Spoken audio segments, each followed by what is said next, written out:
Welcome to This Explainer. Today, we're going to unpack the incredibly fascinating research of Dr. Syed Aftab Alam, and we'll explore exactly how his diverse models tackle the modern societal disconnects we all face.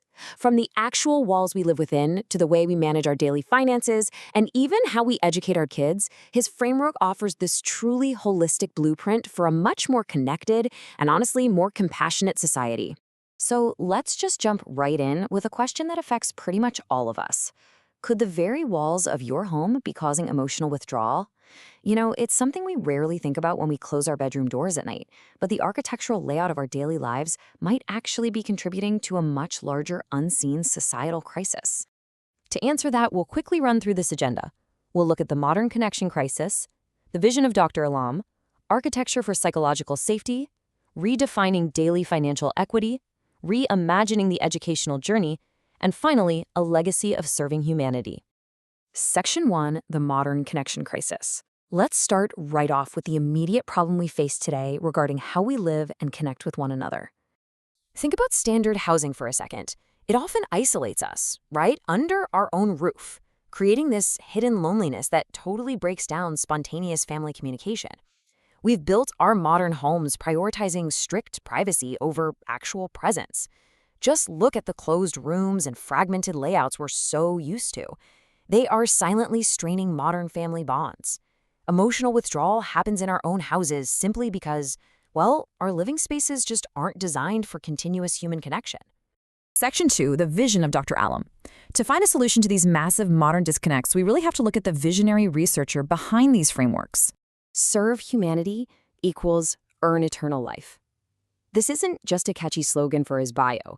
It's the core philosophy driving everything Dr. Alam does. It acts as a perfect bridge between his academic research and his real-world social work. Every single framework we're going to look at today stems directly from this one singular desire to empower lives through knowledge, compassion, and practical experience. And looking at this timeline, you can really see how his 20-year career steadily builds. He didn't just start in some academic ivory tower. He began at the grassroots level as a headmaster in public schools in Pakistan back in 1995. Then he earns his Master of Education in 2006, achieves a PhD in Religious Studies and Social Reforms in 2015, and by 2023, steps into his role as a postdoctoral researcher and director of BWO Research International in Canada. His expertise is so deeply grounded in decades of actual classroom and community management. Section 3, architecture for psychological safety. Now, let's move to his first major model to see how this builds a solution to that housing crisis we mentioned earlier.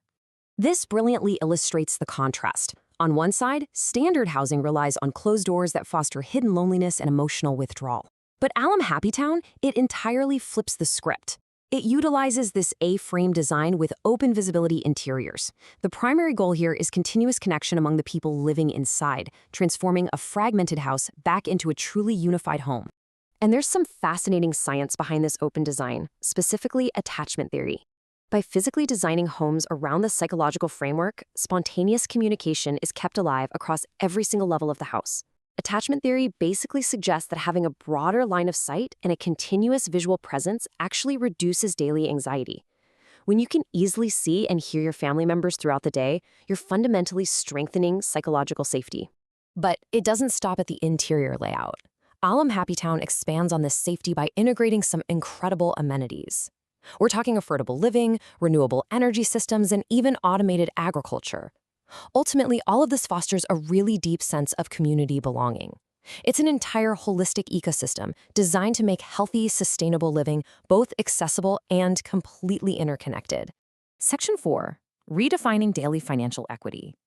So, if we can fix connection at home, how does Dr. Alam's research approach the widespread problem of financial inequity?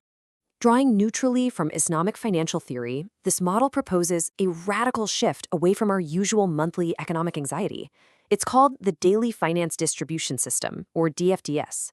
It relies on a super interesting philosophical premise that one day equals one life, and you have to complete your tasks before the end of that one-day life. It's a completely different way to view income, shifting our mindset to a much more immediate timeline of community support. And the absolute crucial point to making this work is this exact fraction right here, 1/3. Let's look at exactly how the DFDS mechanics work step by step. In step 1, salaries and profits are calculated daily rather than monthly. In step 2, participating members voluntarily agree to allocate 1/3 of their daily profit. And then in step 3, that fraction is distributed directly to community members who have a lesser daily income. It transforms abstract ideas of equity into a highly practical daily habit of community wealth sharing. It's a rapid, localized way to keep the community afloat together every single day. Section 5, Reimagining the Educational Journey. Next up, let's examine how his philosophy shifts from financial systems to the absolutely critical world of education. What's really interesting here is how Dr. Alam addresses the modern disconnect between a child's formal schooling and their family's involvement. He designed the Parental Involvement Internship Module, or PIIM. This initiative is aimed at shifting the educational journey away from strict, detached professionalism and moving it heavily toward deep personalization. By following this specific sequence, the educational institution actively partners with the family.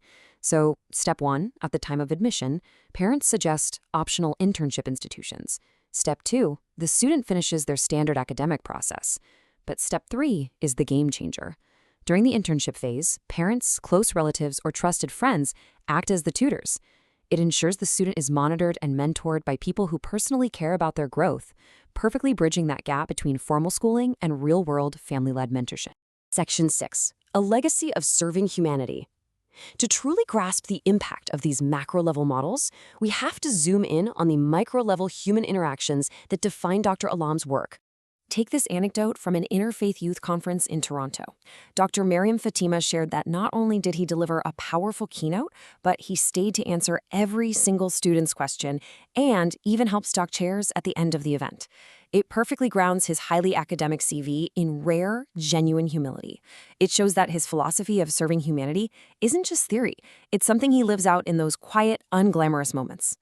And testimonials like this one from Hassan Hasrat regarding an Ontario refugee project are just so telling. He noted that Dr. Alam personally visited shelters, not as a formality, but to truly listen. He even rewrote entire project plans overnight to ensure they were genuinely inclusive. It proves that his research models, like Alam Happy Town or the daily finance system, are constantly adapted to meet the real, on-the-ground needs of vulnerable people.